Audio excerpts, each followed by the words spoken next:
مين اللي قتل كليبر؟ سليمان الحلبي، شاب سوري اتولد في مدينة حلب عام 1777 ميلاديا. كان أبوه راجل متدين على قد حاله بيبيع السمنة وزيت الزيتون. وبعد كده جه لمصر سنة 1797 علشان يدرس في الأزهر الشريف، وكان بيتتلمذ على يد الشيخ أحمد الشرقاوي.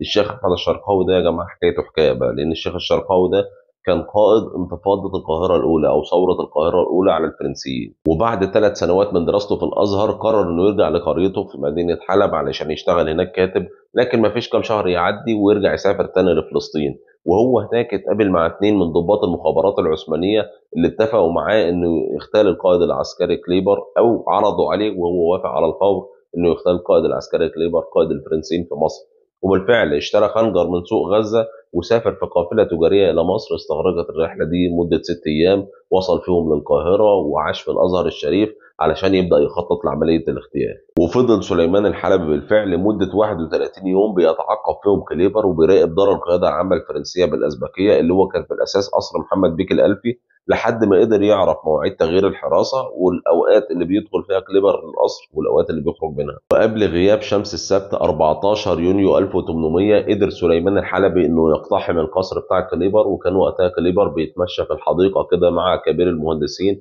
اللي اسمه قسطنطين بروتل. وفي اللحظة دي هجم سليمان الحلبي على كليبر وطعنه طعنة قوية وقعته على الأرض.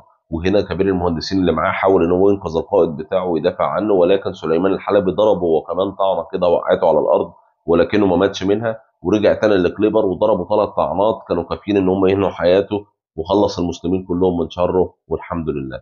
وبعدها هرب سليمان الحلبي واستخبى كده في حديقه قريبه من القصر. وانت هنا ممكن تعتقد ان الحكايه كده خلصت خلاص، ولكن تعال نشوف دعاة الحريه والديمقراطيه والانسانيه دول عملوا ايه في سليمان الحلبي.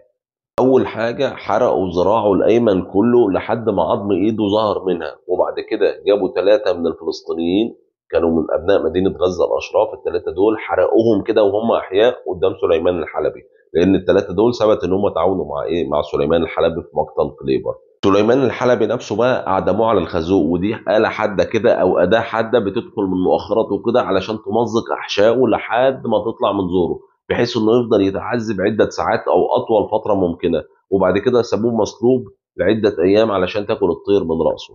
خلاص كده لا، ده كمان اخدوا الجمجمه بتاعته والخنجر بتاعه وبعتوهم الى باريس علشان يتعرضوا هناك في متحف الانسان. وكتبوا تحت الجمجمه بتاعته جمجمه مجرم، وفوق منه جمجمه كليبر ومكتوب تحت منها جمجمه بطل. واخيرا سليمان الحلبي ما عملش كل ده علشان هو مجرم وبيحب القتل. سليمان الحلبي عمل ده علشان ينصر دينه اللي تطول عليه الفرنسيين اللي دخلوا